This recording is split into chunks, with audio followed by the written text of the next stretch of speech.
Hello everybody, my name is Chris Brady, author of the Boeing 737 Tech Guide and the Boeing 737 Tech Site. And this presentation is about the 737 FMC Update 11 to Update 14.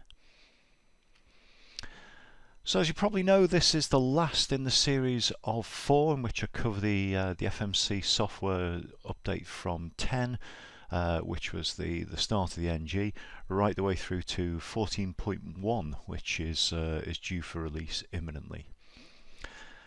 There's also an accompanying video just called FMC, in which I concentrate more on the hardware. So that's the FMC itself, the CDU, plus the behind the scenes things, enunciations, inputs, databases, and maintenance pages. As always, please treat your company training and their manuals as the authoritative source of information. So, Update 11. It was released back in March 2015 and it was a big update. It was the first for 5 years. The previous one being Update 10.8a, which was released back in May 2010. And I'm pretty sure that 5 years was the longest that the 737 had gone without any update to the FMC. 11 became available for retrofit to classics a year later in 2016. The big change with Update 11 was the addition of Route 2. Standard uses for this are setting up an alternative runway, so if you're not quite sure which runway is going to be in use when you get there, or indeed an approach for destination, then you can put your plan B in Route 2. Some people also use it for manually constructing an engine out SID if you don't have that option enabled as well. You can even use it though. I mean, really the only limits are your imagination, but you can use it to, as shown in this example here, to mark out a prohibited area or an area of high terrain with a fake route. And in this one, we've used an example of terrain complete with a fictitious waypoint labeled flight level 170 right in the middle, just to show you what the MSA is. So there are all kinds of uses for Route 2 beyond what it was probably originally intended for. So you can have fun playing about with that. Access to Route 2 is via the key 6 left on either the route or the legs pages. When viewing Route 2, you can go back to Route 1 or activate Route 2. Just note that for activation, you also require the execute button for confirmation. So it's just so are you really sure you want to do this? Is basically the gist of the execute button. Departures and arrivals for both routes are entered from the standard departure arrival index page as usual. Route copy is a function that simply just allows you to copy the active into the inactive route. That lets you keep the baseline flight plan there for later reference, saving time and reducing flight planning errors. So you can put your route into Route 2 with the route copy function, then maybe just change the arrival or the runway rather than having to put the whole route in again.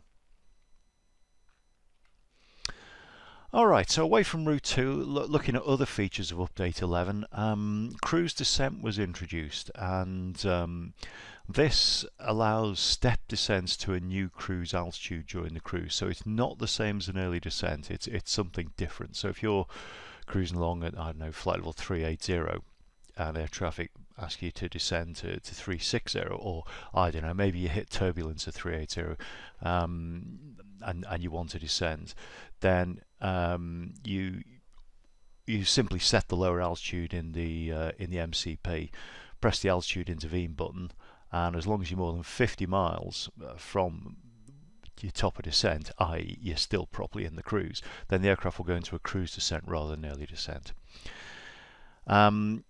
If a cruise descent selected late in the cruise segment, then it'll switch to a path descent when it intercepts the original descent path. So it'll default back to path descent, which is the most useful of the descent modes. Also, and I can't think of a circumstance where you would need to use this, but nevertheless they've introduced it. Boeing allows you, or update 11 allows you to place the top of descent within a hold, allowing descent without exiting the hold. So there you go. If you were holding a cruise altitude, then you could descend within the hold. Lateral RMP display. It's now displayed on the map here with when route data is selected. So we always used to have any altitude constraints and ETAs displayed when you press data, but now Boeing have added the RMP with every waypoint as shown on the bottom photos there. The one on the left's without the route data button selected, and the one on the right is with route data selected. So it just gives you a bit more information. I mean, some would argue it makes it a little bit busy, and I guess in the cruise it does, but obviously the intent behind this is for RMP approaches. For the whole transition and approach, you can see exactly where your RMP drops down to by the various stages for what is required on the approach.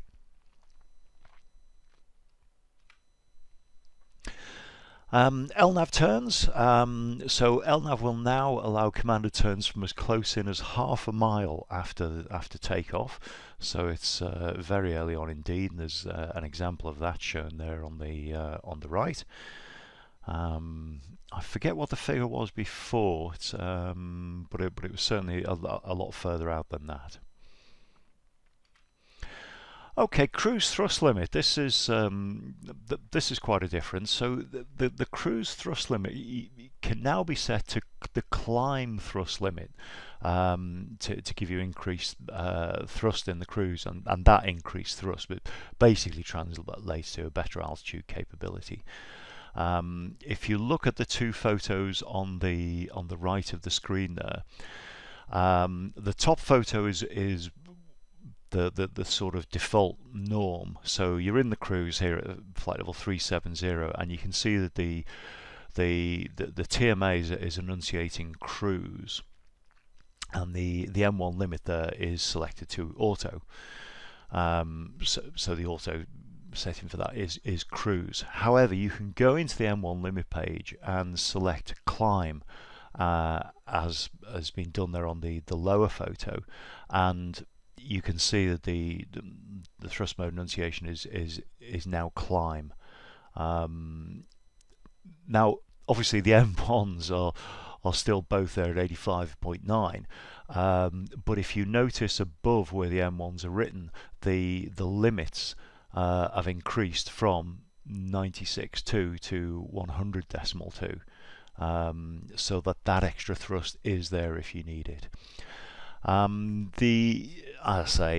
Increased altitude capability that this will give you, maybe if you're in, I know, turbulence or mountain waves or what have you, and you need the extra thrust, then again it's there. To make this selection, it's done by your airline through the FMC Perf Factors page, as you can see in the bottom left photo, and it's just a simple flip-flop selection between cruise or climb to what the cruise limit would be. So the default is cruise, but if your airline wants you to be able to have climb thrust in the cruise, then they can select it there. Okay, and kind of following on from that was the introduction of the thrust or buffet limit notation. So the maximum altitudes on the cruise page have now got either a T or a B suffix. The T suffix means that you're thrust limited, and by that we mean a minimum rate of climb of 300 feet per minute for the climb, or 100 feet per minute as a cruise climb. or a B, which is when you're buffer limited by high or low speed margins. These maximum altitudes, they're based on the selected target speed and the specified M1 limit mode. So that's cruise or climb, which we were talking about on the previous slide, and the specified maneuver margin. Now the maneuver margin, this is the margin to the initial buffer, and it can either be chosen by your airline, a figure anywhere between 1.2 to 1.6 for FAA operators, or it must be 1.3 G for CAA operators. This and the minimum rate of climb can all be seen on the perf factors page. So all the data's there on perf factors. Your maneuver margin, your minimum rate of climbs in both climb and cruise, and also the cruise limit M1 as well.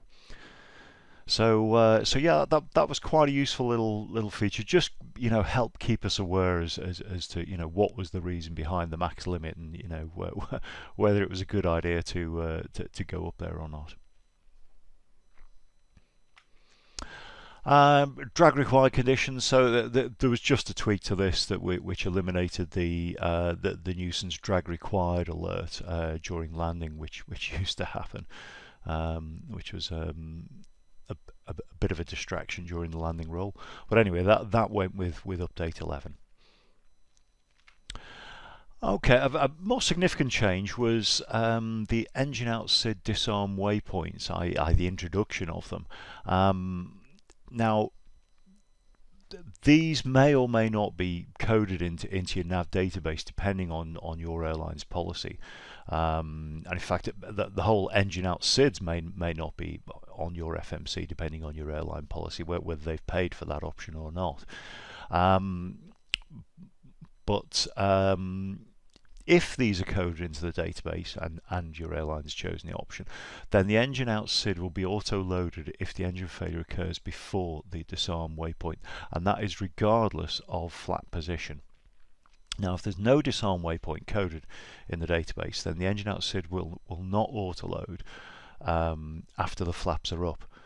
So it is quite a useful feature, this, if you still want the facility to have the engine out SID available after you clean.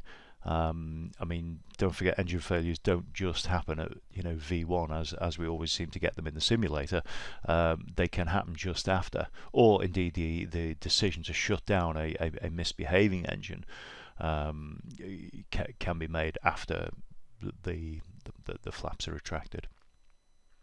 So is it one of many tweaks that have happened over the lifetime of the engine out SID feature or function. The block operating speeds on the classics, you recall on those of you that used to fly the classics, we flew it to a certain hard block speed, but given based on the flap setting. Now in update 10.3, the operating speeds for flaps 5 and 10 were increased by 10 knots for classics which didn't have the RSEP, the rudder system enhancement package installed, and this was all following the suspected rudder hardover accidents in the late 90s. And again, I know I've been promising to do this for a while, but I will do a video on that and the whole rudder story for the 737.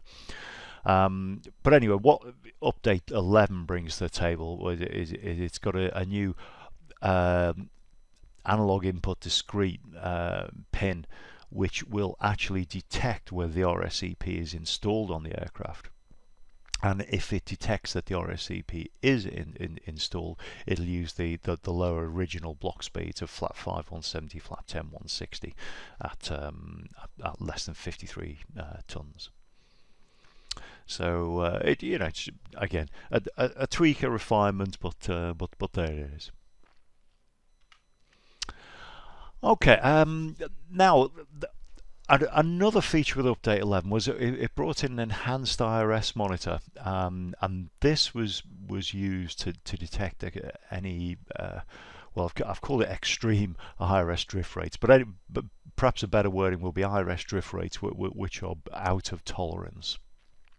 Now you can see the top 3 photos up at the top are how to find the IRS monitor if you wish to do so. It has to be done on the ground because this is a maintenance function, but that will bring you through to the IRS monitor page, and you can see on there the IRS left and right. And in this particular example, IRS left is drifting by 5 miles per hour, which is unacceptable. So what happens is on the POS ref page, it blanks that, which is the bit we can see in the flight deck in the cruise, and that IRS left position will be rejected, and it'll just take IRS right in this example. Obviously, if it was the other way around, it would bin IRS right and IRS left would be used. So what it'll do is it'll switch IRS source when the selected IRS position or velocity difference, so it's not just position but its velocity difference, is excessive relative to the GPS radio position, and the non-selected IRS position and velocity are acceptably close. So it won't just switch it to the other one. It'll only switch it if the other one is also good data, then it will switch. So that's what that it does there. The auto-populating of transition level. So this came in with Update 11, and what it uses for that, it looks for 4 things. First and foremost, it will try and find the transition level from the nav database stored for the whatever star or approach you've entered into the FMC. Now, if there's no nav database record of a transition level, or you haven't yet entered a star or approach, the transition level from the nav database for the destination airport is used, which again is logical and unlikely in reality to be any different from the other one. But that's the pecking order. Now, if that's not available, so the nav database doesn't have a destination airport transition level, then it will use the transition altitude, which obviously, depending on the QNH of the day, may be a drift from the transition level. And if none of those are available, then it just defaults to flight level 180, which is the US standard transition level. Now, your airline can change that default figure via the loadable defaults database if it wishes to. In my experience, not many airlines think that far ahead and do that. And to be fair, in this particular example, it's highly unlikely that the nav database won't have any of the previous transition levels in its database. I mean, it just will do. But there you go. That's how the thing is programmed. That's the hierarchy. So perhaps if you ever see a transition level auto-populated at flight level 180, you might want to flag it up to your nav database people at your airline, and they will chase that up with the nav database supplier to get a correct transition level entered. Other new features, so various ones of these. The MAGVAR data was updated to the 2015 model. Those of you who haven't seen it, I cover what MAGVAR is and how it's used in my 10.5 video. And it'll use the airport MAGVAR for non-CF approach legs that don't end in a fix, so various examples of those given there. The FMC will also issue a runway disagree alert message if the selected runway disagrees with the FMC position. And LNAV control law was improved to give better speed stability below 200 knots ground speed. And again, this was pitched particularly at RNAV approaches where you're likely to be in LNAV at approach speeds rather than your sort of localizer modes. WGS84 coordinates are now used for all path computations. Those of you thinking this sounds familiar, yes it is. WGS54 were used by the FMC for lateral nav since update 10, and I covered WGS84 and what it was back in the update 10 video, but this is now using it for vertical path computations as well as lateral path or lateral nav. The FMC CDO will go back to ident 1 after a software restart. The vertical path monitor will display a no VNAV after whatever waypoint message if non-compliance of the vertical path and or an altitude constraint is detected or VNAV becomes invalid. So again, it's another alerting message. It's listed in the FCOM, but this is when it came into being. Nav invalid tune. Whatever beacon message is now inhibited when GPS updating is available, because obviously GPS takes precedence.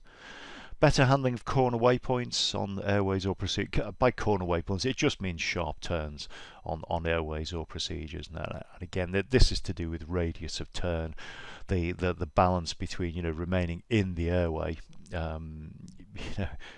Quite an old-fashioned concept now, remaining in an airway, but anyway, this is what it is, and there are all kinds of docs and manuals that the Boeing and GE have to comply with in case you really are on an airway as opposed to in just a block of controlled airspace. Improved FMC operation when altitude constraints are present near the top of descent and level segments. So yeah, you would often see the FMC the path sort of jump when you approach altitude constraints. That's been improved here. Again, a long list of little features, but I guess that's what you get when you wait 5 years to introduce an update. IAM will now allow entry of any altitude restriction type, so i.e. aboves, at or belows, and there's an above there shown in the photo. Added capability to read at or above speed constraints from the nav database, which again didn't used to be able to be done. Mechanical HSI CDI scaling for RMP operations on non-EFIS classics. The thought of that fills me with dread, but there we go, the provision for it. FMC message queue size was increased and enhanced functionality supporting uploading of ATS data link elements. So lots of little behind the scenes tweaks, but the big ones I've covered in more depth on the previous slides.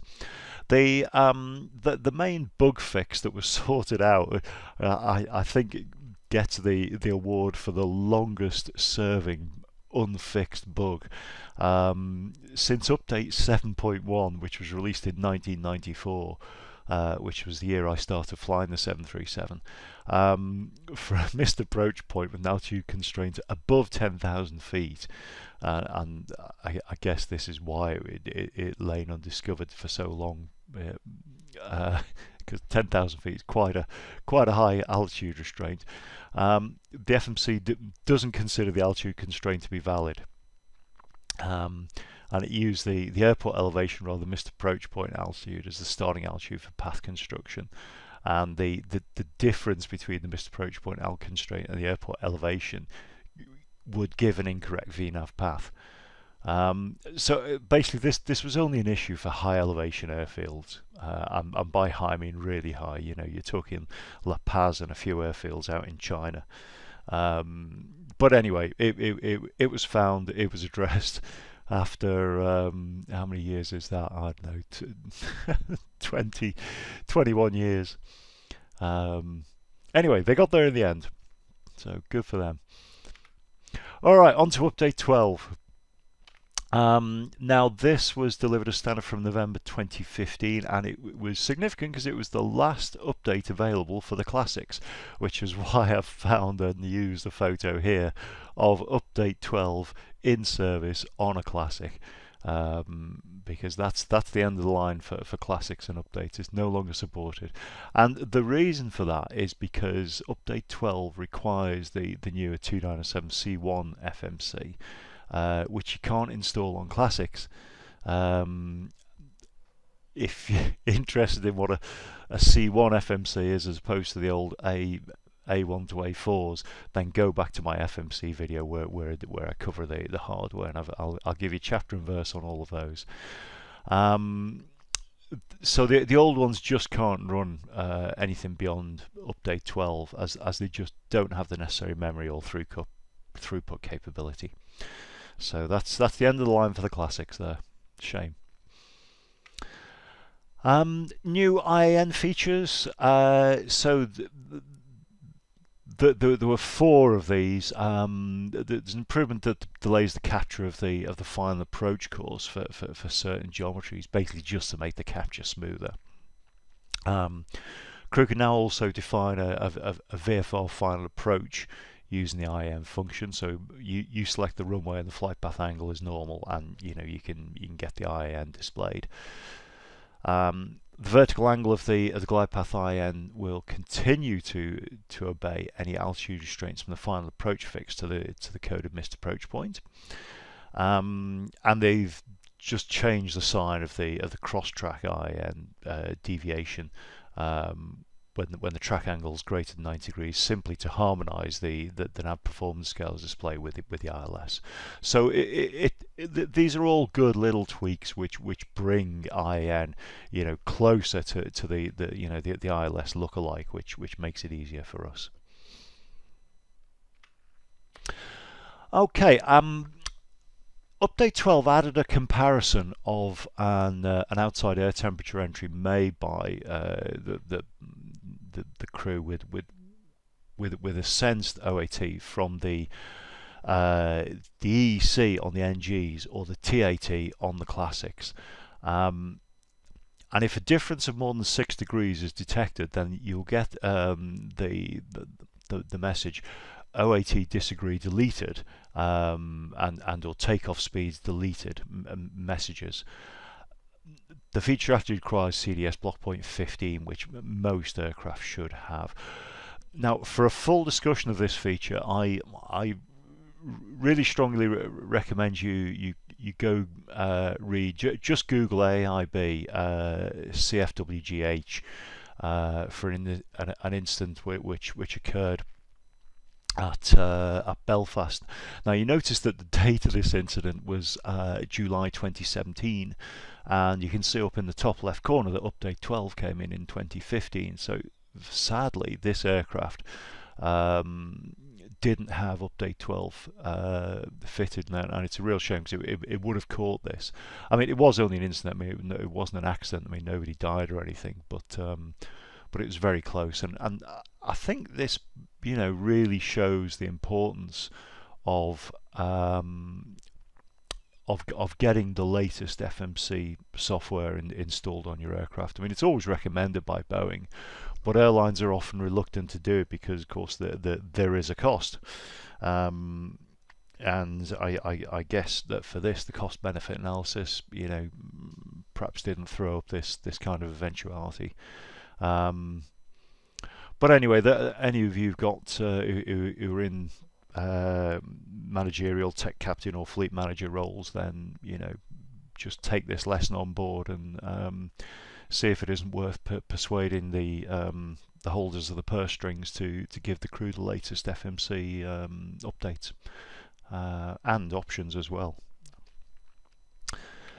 Okay, approach runway landing condition feature. So if this option is enabled, and again this is an option, and it goes back to my bugbears which you've been hearing in the previous 4 videos, that really I believe these should kind of safety enhancements should be standard rather than optional.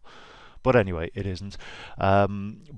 If your airline has paid for this option, then you will see an approach ref 2 page, which is new. And on that page you will be able to enter the runway condition from dry through to poor. So this is for the RSAT system, although actually RSAT wasn't certified at the time of release of update 12,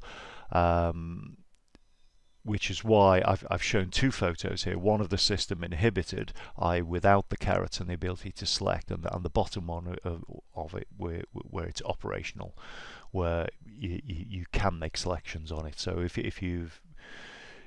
if you see an inhibited one, that's probably what's going on. Either the full RSAT isn't installed or it's been deactivated on your aircraft. It should, of course, be operational. Then you can use it to its full extent. A minor tweak was the autothrust wake-up threshold. So during a VNAV path descent, the autothrottle can now be configured to wake up. I come alive from ARM to FMC speed mode when the target, the speed drops to between 5 to 15 knots below target speed. Now it always used to be 15 knots below target, but it will now. It's a bit more intelligent than that, and you know, depending on the energy, it will come alive. I say between 5 and 15 knots below target speed, rather than wait to a distressingly slow 15 knots below target speed. And you can see on these photos here it in action. You can see the mode change from ARM to FMC speed as that speed drops to 15 knots below. Other new features: a new data link lost alert message is available, and that will pop up if fans data link connectivity is lost. And the RTA function now does a recalculation with every change of flight plan to improve accuracy. So any changes or tweaks you make in the legs page, you know, it'll do a full RTA recalc. And there were lots of other bug fixes as well brought in. Okay, so that's 12 covered. 13 came out quite close to 12 in 2017, and this was brought out purely for the Macs. And what it did was it brought the baseline of 11 and 12 to the Macs. So there's no new functionality for the NG. So if you're operating NG, there was really not much point having this. Unless you wanted to, you know, upgrade straight from 11, you know, skipping 12, then it was there and it was available. So I say it came in April 2017 was certification date for this. I guess the big difference on the ident page is that one left field model, and there's a list there for how the different Maxes are designated. 737-7 or -8.1 as per the photo, 8.2 with a tail skid, and -9 and -10 are kind of self-explanatory. So with obviously a whole new aircraft and a whole new engine, the model engine database got a complete revamp. This added 8 new Max configs and removed all the existing NG configs. So NG's using update 13 needed a different model engine database to use this. The engine performance model, thrust rating model, and takeoff speeds for the Max have also been added, and of course they were unchanged from the NG. Okay, so percentage D rates. This is a feature you will only see on the Max. So if you're operating the NG with update 13, your picture will look like the one on the left. If you're operating a Max, it will probably look like the picture on the right. So with the Max, you can select a percentage takeoff D rate on the M1 limits page, and it's based on, you know, the time-honored system, you know, from classics and NGs of fixed D rates. Where in this example a 27k engine could be dropped down to 26 or 24, or in old nomenclature it used to be what was it, a C1 down to a B2 or a B1. Well, now it's it's kind of moved forward a little bit with the leap, and what we've got are percentage derate. So it's a little bit more intuitive. It, you know, it shows you, you know, tells you a bit more, you know, that the maths is a lot easier to what you're actually doing here. The default figures for these are, for takeoff 1 is 10% and for takeoff 2 is 20%. However, if the variable takeoff rating option is enabled in the OPC, then the airline can change the percentage derate values away from the defaults of 10 and 20%. Now, the required percentages are actually set, and again I must stress that this is done by the airline, not the crew. So all you as crew will see is the M1 limit page here, where it will give you the option of either 15 or 30%. You can't change what those figures are. That's done, you know, at a management level, but by the airline, or you know, sub it out to the maintenance guys to go in to the perf factors page here, where those figures can be changed.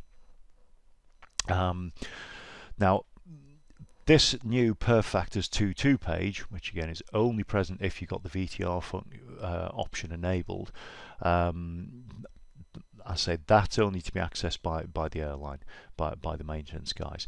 The allowable range for takeoff 1 is anywhere between 1 and 29%. And for takeoff 2, it's between 2 and 30%. So the slight difference is just so that there's no overlap there. Note that the figure is always displayed as a negative value on the perf factors page, and it's as a percentage decrement of thrust. So minus 15 means a 15% derate. So that's the VTR. I say very few airlines have gone for this yet. I mean, it may catch on, but at the moment you'll almost certainly just see the 10 and 20% if you're operating the max. With this VTR option, the initial default percentage derate can be configured in the LDDB, the loadable defaults database, and there's a hierarchy for this. So for sort of short term, well, short to medium term, you know, maybe tactical changes. So if you're going to, I don't know, dispatch an aircraft on a particular special route where you would think it would be useful to have a change to the default figures, then you can your airline management will contact maintenance, and they will get a change done on an individual airframe using the perf factors page. Now, the next one up is the loadable defaults database, and I say that this is used for sort of more long-term customization of the takeoff 1 and 2 values by the airline. And the loadable defaults database is a standard database that applies across your whole fleet. So you would probably use the perf factors for if you were wanting to make a change on a specific airframe. I say if it was going off on a charter somewhere or for some special mission, but the LDDB is more what an airline would use to put its policy across to roll it out across the whole fleet. And then the bottom tier is, or top, depending which way around you view it, is the model engine database. Now this has got the basic defaults, the Boeing figures of 10 and 20%. And this is also used for non-variable takeoff rating aircraft, regular maxes without this feature. So that's the hierarchy, and I've made quite a lot of references to the LDDB in this presentation. If you're unsure about it or want a little refresher about the databases now, that how they all fit in together, then go back to the FMC video, and I discuss it in more detail there. So a change which kind of followed on from the previous stuff was that the header text on the M1 limit and takeoff ref pages was changed to show the following selections for percentage derates and variable takeoff ratings. So the two photo examples there on the right are the new nomenclature as you would see on a max. Uh, and I've given a list of what they are on the left. So with the example in the photo, it now says red TO-2 M1. That on an NG would have said something like red 24K M1, where if full thrust was say 27K.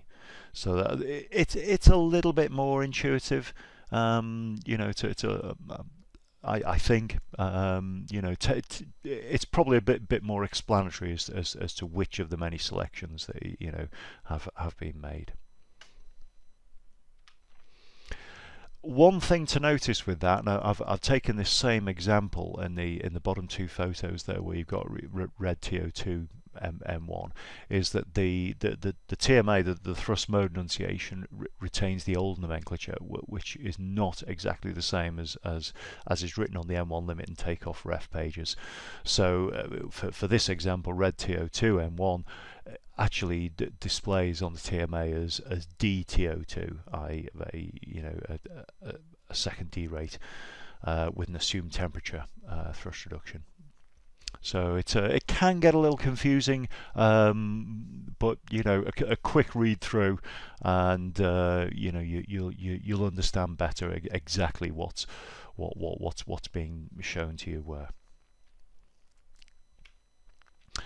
Angle of attack and VREF 40. So for the max, the FMC now outputs 6 angle of attack parameters to the DPC, and these are used to construct the alpha indicator displayed on the PFD there. This obviously kind of arose to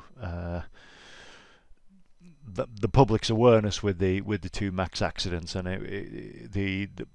this was an optional extra, i.e. it was something that had to be paid for, but now it's available as a free upgrade should your airline wish to have it.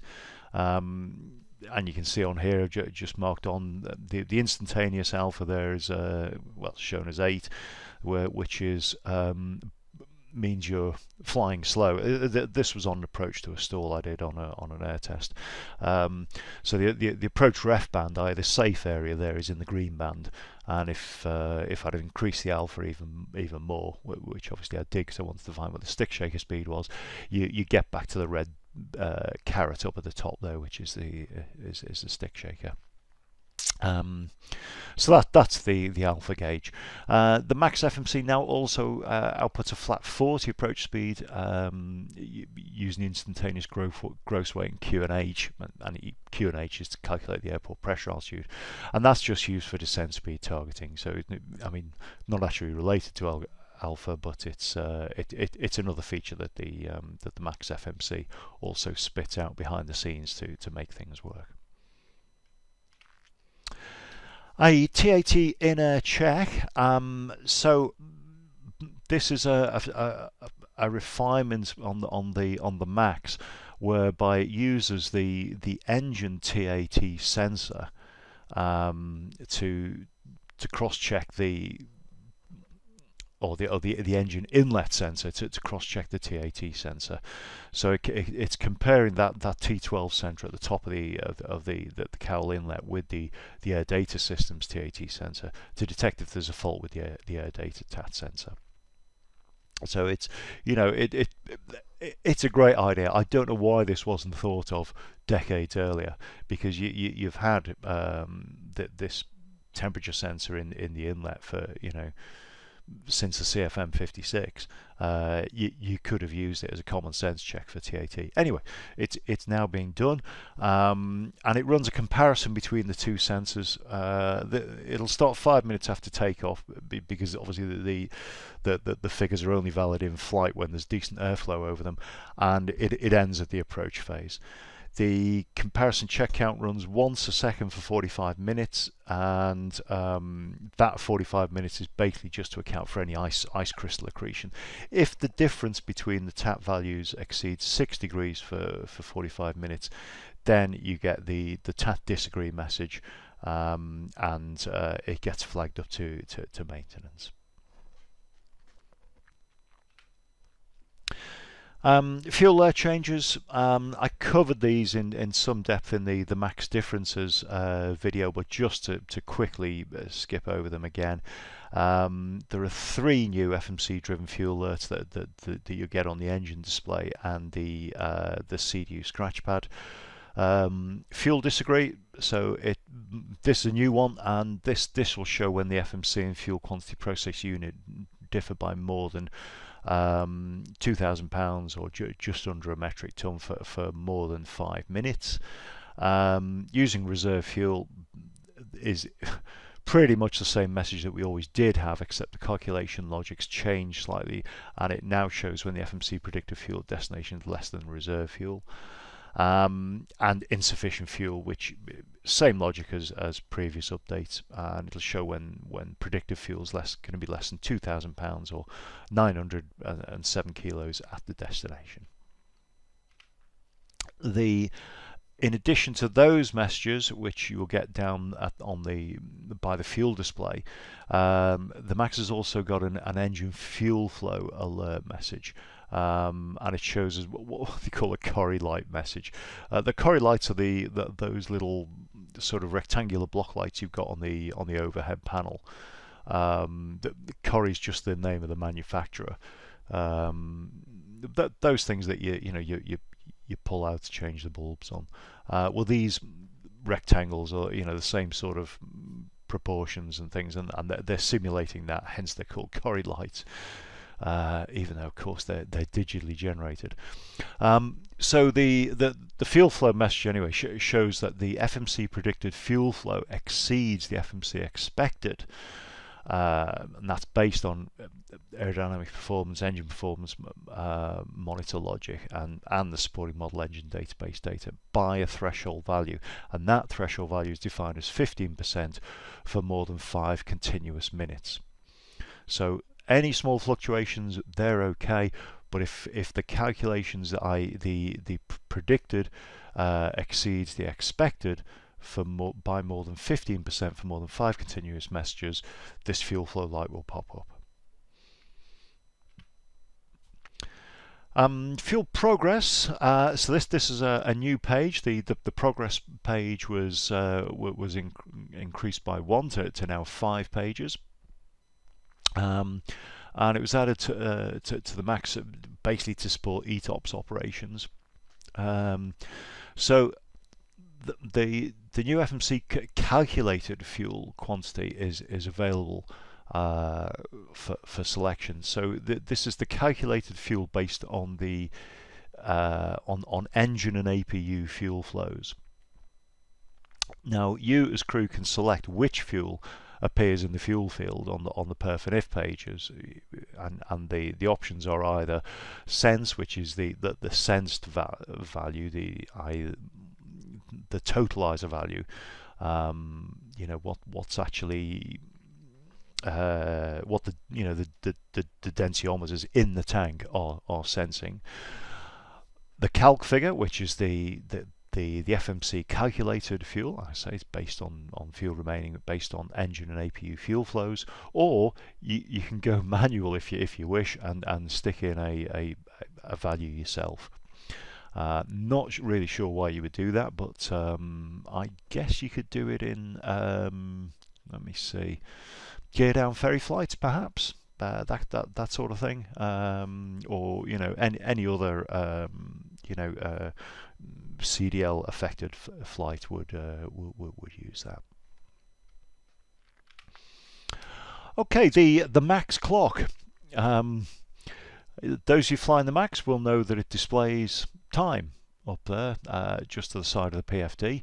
However, unlike all previous generations of the 737 going back to the very first 100, the Max is unique in that it doesn't have a standalone electronic clock. Instead, it gets the GPS time data via the MMR, the multimode receiver, and synchronises it to the MDS processing computer clock. That is then used by the FMC for all the time calculations, and that is the figure that is shown on the MDS in place of a real clock. So what you're seeing on there is GPS time. I know it says UTC time, but obviously, it's the GPS works in UTC, but it is that time you're seeing there is from GPS satellites. It is not a mechanical clock. There is no mechanical clock or electronic clock on the Max. Now, since the Max doesn't monitor the flight deck clock input bus because it hasn't got one, byte processing for clock input data is also removed. So the display of clock on the sensor status page 2 and the in-flight fault is therefore removed, as you can see on those 4 screenshots. The left-hand column being the NG, the right-hand column being the Max. You can see the clock is just not there on the Max.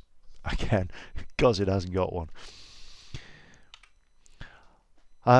Talking of sensor pages, another difference is that it's just basically changing Max terminology. So you can see on the left picture it talks about the CDS, the DEU, for the Max. It's the MDS, the Max Display System, DPC, Display Processing Computer. So it's equivalent. It's just using different terminology. And also the network file server on the Max is added into the sensors as well. The in-flight faults pages are also updated for the Max. Again, it's terminology. So CDS DEU on the NG becomes MDS DPC, and the network file server is again added and monitored for faults. Also, the clock, as previously stated, has gone off the Max pages. Again, more details on all of these maintenance in-flight fault sensor pages are available on the FMC video.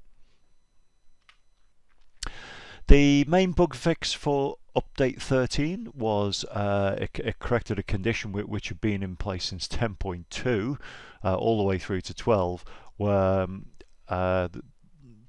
it doesn't transfer speed and altitude constraints through if they were different from the original constraints when the runways changed after a star has been entered into the flight plan. And there was a bulletin on this. The numbering of the bulletin will be different with your airline. These are just the standard Boeing ones, hence TBC for the Boeing Corp. But this bulletin can be removed with the introduction of update 13. There were also apparently 12 other bug fixes, but they were really minor and certainly not worthy of having a bulletin. Okay, update 14. This was introduced in May 2019 from line number 7597, and it's really mostly about fans too. That was the big step forward with update 14. Available as a retrofit for both the NG and the Max, as you probably would expect. So fans too. what is it? Really, you could do a whole video on fans, which I'm not going to. I'm going to try and cover it here in one slide. So there are 2 types of ATS data link systems. Fans 1, that uses the existing ACARS network for message routing, and it's primarily used for ATC in remote domestic areas and oceanic airspace. So that's your Fans 1. ATN is a new network. I think it's the Link 2000 Plus network for message routing, and it's faster and more reliable, which is always good.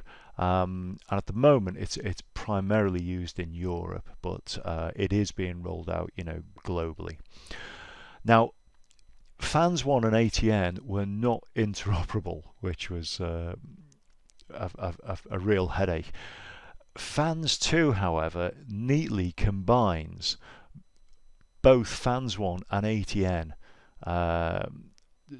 to allow seamless transfers between ATN and Fans 1 connections in airspace. Pre-update 14, they were mutually exclusive, and you know, it was a major headache. Basically, you had to relog on and go onto a different system. But with Fans 2, it's seamless, and that's what we like. Fans 2 actually also includes ADS-C as well. Now, just a word on the nomenclature. Perhaps those of you new to the 737 from Airbus, or maybe you're going onto Airbus, or maybe you've just seen it written down differently. Fans 1 is Boeing nomenclature, as is Fans 2. Fans A is Airbus nomenclature, as is Fans B.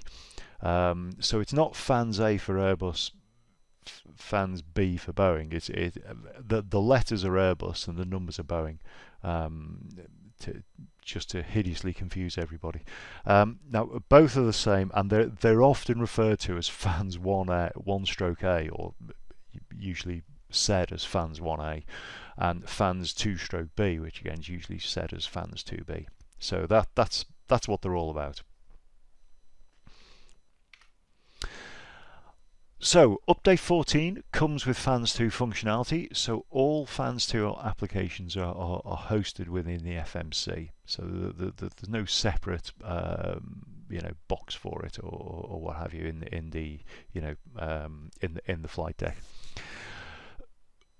Now, to use Fans 2, the aircraft must also have a CMU, a comms management unit, which has got an ATN router. Because remember, Fans 2, ATN based system.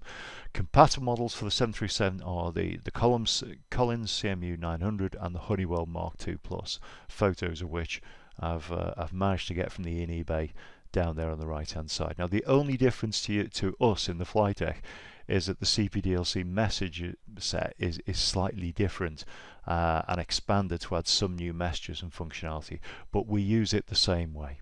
And if you want to see the full message set, it should be there in your FCOMS or in some other literature from your airline. Update 14 also will show a text display of any full route clearance uplink on the McDo, and this basically enables us to review it before loading it into the flight plan.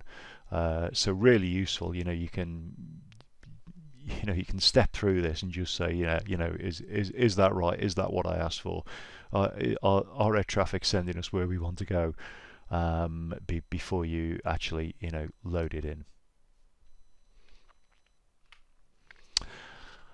Airway to airway intersections. Now this feature enabled a follow-on airway to be entered on the route page without needing to enter a defined crossing point. It's not very often done, and probably the best way to describe this is to actually show you it working. So in this example, the two airways are entered at line select keys 1 left and 2 left, and the FMC works out that the intersection is Seville and auto-populates 1 right. I'll show you that again.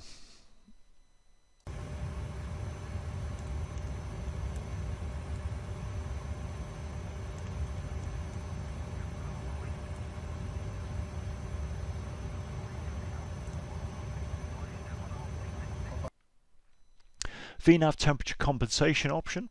Now this, I've struggled. I've always strived to use real photos in everything I've done on all of my videos, but this one defeated me. I reached out to everyone I knew in airlines around the world to try and get photos of this, and I failed miserably, which suggests to me that this is not a very common option. But anyway, if you've got it or if you get it, then great. Send me some photos. But for those of you who hasn't, then this is what it is and how it works.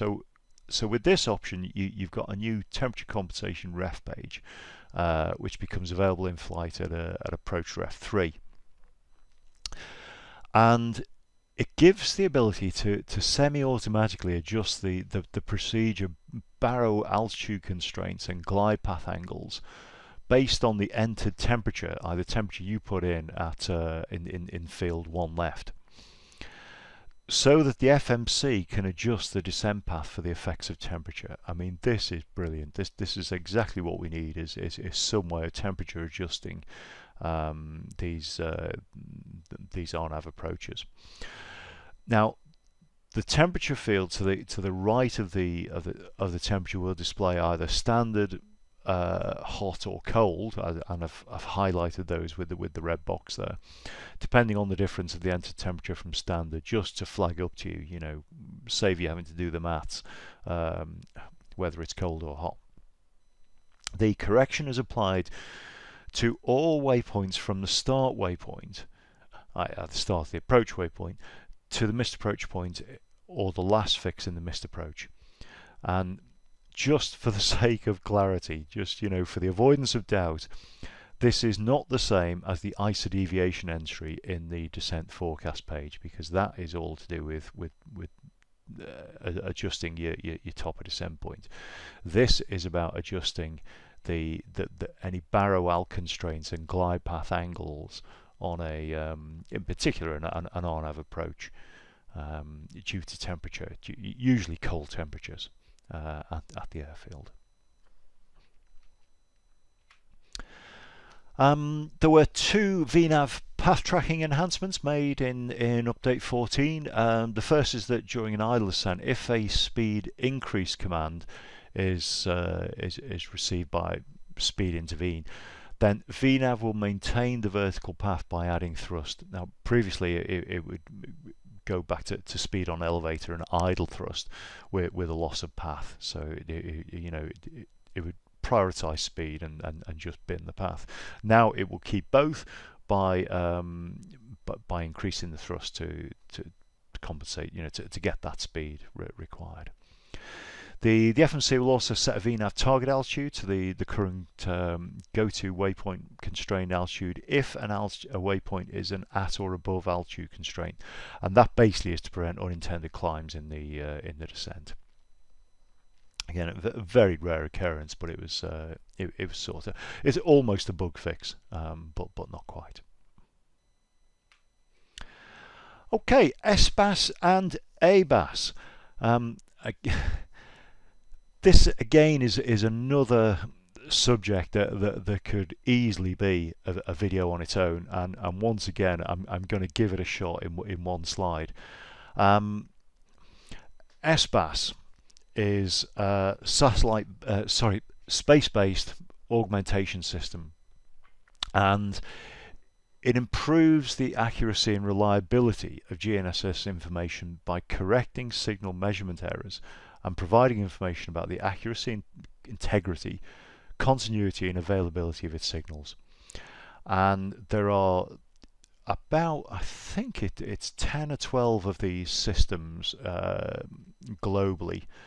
The big ones are EGNOS in Europe, WAS in the States, and Gagan in India.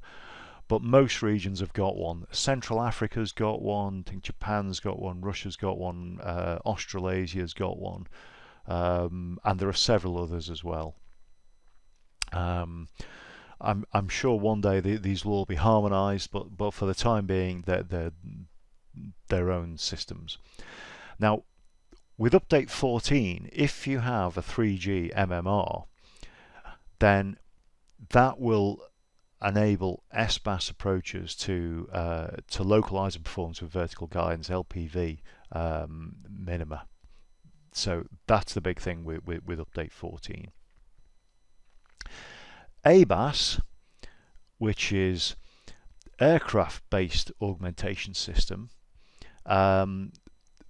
this also augments and or integrates the information obtained from other GNSS elements with information available on board the aircraft,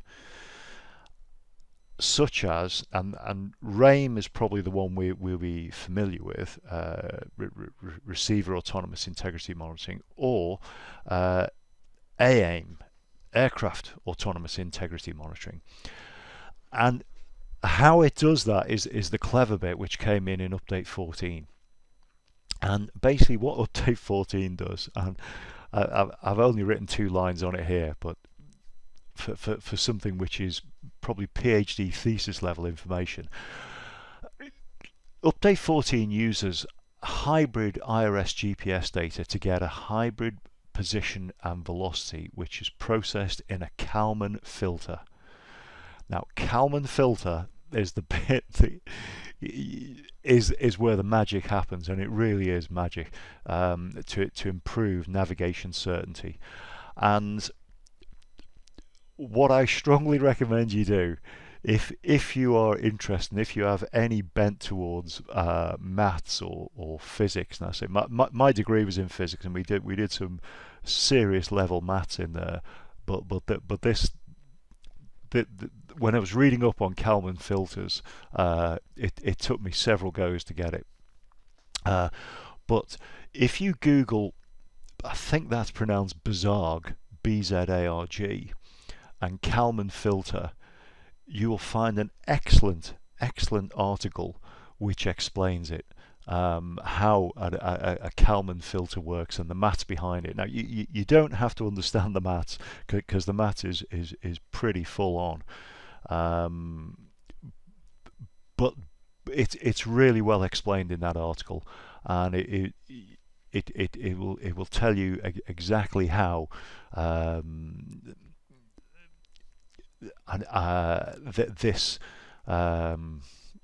this Kalman filter mathematical process can improve your data to get you a more certain navigation position. It's amazing how it's done. Well worth a read up if you're interested in that type of thing. Bug fixes, of course. Update 14 addressed at least 24 minor bug fixes. I haven't listed them. They really were minor. There were one or two which affected us as crew. I think one of them was you couldn't put a temperature deviation in if you'd already put the cruise altitude on a page that was other than perf init page. I forget what they all are. I mean, really, most of it was behind the scenes, and you kind of don't need to know it. The takeaway is that update 14 fixed a lot of things. Again, another good reason for you as an airline to give your crews the latest FMC update. All right, 14.1. Now, this is essentially just bug fixes as well, as if the 24 from 14 wasn't sufficient.